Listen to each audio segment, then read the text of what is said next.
জয় হিন্দ, জয় হিন্দ, জয় হিন্দ।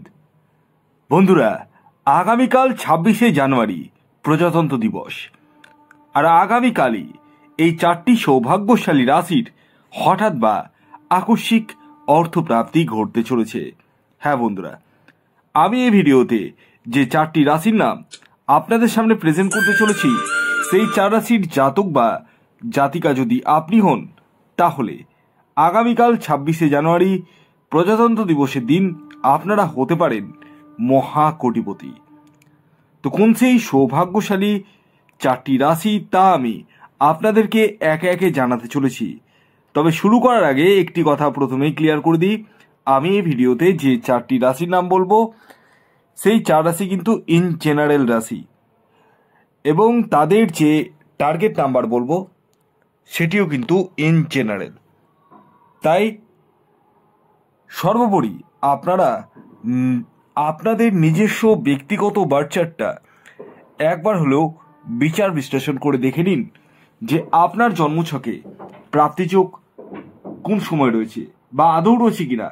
যদি থাকে, আপনার টার্গেট নাম্বার কি রয়েছে। এই বিষয়গুলো কিন্তু, অর্থাৎ এই সূক্ষ্ম বিষয়গুলো কিন্তু প্রত্যেকেরই জানার প্রয়োজন রয়েছে। যাদের ক্ষেত্রে 1-2 নাম্বারের জন্য মিস হয়ে যাচ্ছে বড় বড় প্রাইজ, ইমিডিয়েটলি আমি বলবো রাহু রক্ষা কবচ ধারণ করুন।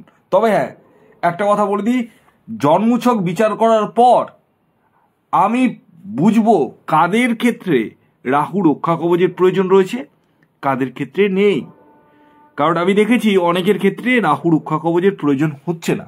তাদেরকে আমি কিছু গুপ্ত ক্রিয়া বলে দিচ্ছি, সেই ক্রিয়াটা তাদেরকে করতে হবে, এবং তারা যারা করছে তারা তো অবশ্যই ফল পাচ্ছে। তো তার জন্য আপনাদেরকে ব্যক্তিগত জন্মছকটা বিচার করে নিতে হবে। আর আরেকটি কথা বলি, যারা ভাবেন যে টিকিট কাটলেই প্রাপ্তি ঘটে যায়, আজ ঘটছে না কাল ঘটবে, দেখবেন আমি অনেক কাস্টমারকে আমি দেখেছি, তাদের একটা কথা হচ্ছে কি বলুন তো, তারা একটা কথা বলছে যে আমি এই সময় একবার পেয়েছিলাম, তারপর থেকে আর পাইনি, কিন্তু য টাকা পেয়েছি তার থেকে প্রচুর টাকা আমি কিন্তু খরচা করে ফেলেছি, ঋণে জর্জরিত হয়ে গেছি। আমি বুঝে উঠতে পারি না আপনারা কেন ঋণ করে কেন টিকিট কাটেন। তো ঋণ করে টিকিট কাটার থেকে আগে নিজের জন্মছকটা বিচার করিয়ে সবকিছু জেনে বুঝে তারপর টিকিট কাটাটা বুদ্ধিমানের কাজ নয়। আপনারা কমেন্ট বক্সে উত্তরটা লিখুন, আমি দেখতে চাই। আমি যে কথাটা বললাম, সেই কথাটা ঠিক বললাম না ভুল বললাম, একটু দয়া করে ইয়েস বা ঠিক বলেছি না ভুল বলেছি সেটা লিখুন। যে ঋণ করে টিকিট কাটার থেকে নিজের জন্মছকটা বিচার করিয়ে সমস্ত কিছু জেনে বুঝে তারপর টিকিট কাটাটা কি বুদ্ধিমানের কাজ নয়? উত্তরটার অপেক্ষায় রইলাম। আপনারা অবশ্যই কমেন্টস বক্স খোলা রয়েছে, উত্তরটা দেবেন। যারা সিনসিয়ার রয়েছে কিনা তারাই উত্তর দেবে, আর যারা সিনসিয়ার নয় তারা পাশ কাটিয়ে বেরিয়ে যাবে, এতটুকু আমি জানি। তো দেখি কজন সিনসিয়ার আছে। যারা আমার সাথে পরামর্শ করবো ভাবছেন, তারা স্ক্রিনে দেওয়া হোয়াটসঅ্যাপ বুকিং নাম্বারে যোগাযোগ করতে পারেন। আর যারা ভাবছেন যে শুধু দেখবো ভিডিও, জানবো, ব্যাস তাদের অতটুকুটাই।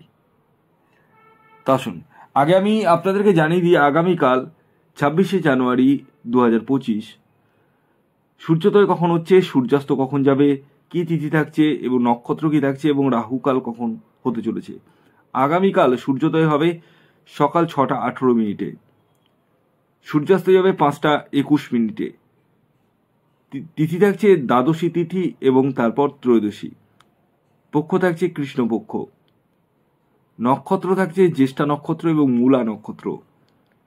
আগামীকাল রাহুকাল যে সময়টি শুরু হতে চলেছে সেটি দুপুরবেলা 3:58 থেকে 5টা 21 মিনিট পর্যন্ত। 3:58 থেকে 5টা 21 মিনিট পর্যন্ত সময়টিকে আপনাদের প্রত্যেককে কিন্তু অ্যাভয়েড করতে হবে। অর্থাৎ এই সময় কোনো ধরনের টিকিট কাটা বলুন, কোনো কিছু কেনাকাটা বলুন, কোনো কিছুই কিন্তু করা যাবে না। এবার আসুন, আমি আপনাদেরকে একে একে আগামীকাল 26শে জানুয়ারি রবিবার 4টি রাশির নাম বলবো। স্পেশাল 12টি রাশির মধ্যে 4টি রাশির নাম বলবো, তাদের টার্গেট নাম্বার বলবো এবং তাদের শুভ সময় বলবো। খেয়াল রাখবেন, এই যে টার্গেট নাম্বার যেটি বলবো রাশির নাম যেটি বলবো সেই দুটি জিনিস কিন্তু ইন জেনারেল। আর শুভ সময়টা কিন্তু রাশি ভিত্তিক আমি শুভ সময় দিব, কাজে লাগিয়ে দেখতে পারেন, অনেকেরই প্রাপ্তি হচ্ছে। তো আসুন জেনে নেওয়া যাক আগামীকাল 26শে জানুয়ারি প্রথম যে রাশির হঠাৎ বা আকস্মিক অর্থপ্রাপ্তি ঘটতে চলেছে সেটি সিংহ রাশি। সিংহ রাশির জাতক বা জাতিকা আপনি হলে আগামীকাল 26শে জানুয়ারি প্রজাতন্ত্র দিবসের দিন আপনারা হতে চলেছেন মহাকোটিপতি। আগামীকালের আপনাদের ইন জেনারেল যে টার্গেট নাম্বারটি উঠে আসছে সেটি 2 এবং 1। খেয়াল রাখবেন এই টার্গেট নাম্বারটি ইন জেনারেল, অর্থাৎ প্রত্যেক সিংহ রাশির জাতক ও জাতিকার জন্যই প্রযোজ্য। আপনাদের শুভ সময় যেটি উঠে আসছে সেটি হচ্ছে সকাল 7:43 থেকে দুপুর 1:20 পর্যন্ত। দ্বিতীয় যে সৌভাগ্যশালী রাশির নাম বলবো, যে রাশি আগামীকাল 26শে জানুয়ারি প্রজাতন্ত্র দিবসের দিন হতে চলেছেন মহাকোটিপতি, সেটি মেষ রাশি। মেষ রাশির জাতক বা জাতিকা আপনি হলে আগামীকাল 26শে জানুয়ারি প্রজাতন্ত্র দিবসের দিন আপনারাও হতে পারেন মহাকোটিপতি। আগামীকালের মেষ রাশির জাতক ও জাতিকার ইন জেনারেল টার্গেট নাম্বার 9 এবং 7। শুভ যে সময়টি উঠে আসছে সেটি সকাল 6:06 থেকে দুপুর 2:05 পর্যন্ত। এর পরবর্তী 3 নম্বর যে রাশির নাম বলবো, যে রাশি আগামীকাল 26শে জানুয়ারি প্রজাতন্ত্র দিবসের দিন হঠাৎ বা আকস্মিক অর্থপ্রাপ্তি ঘটতে চলেছে সেটি হচ্ছে তুলা রাশি। তুলা রাশির জাতক বা জাতিকা আপনি হলে আগামীকাল আপনারাও হতে পারেন মহাকোটিপতি। আগামীকালের তুলা রাশির জাতক ও জাতিকার ইন জেনারেল টার্গেট নাম্বার 6 এবং 9।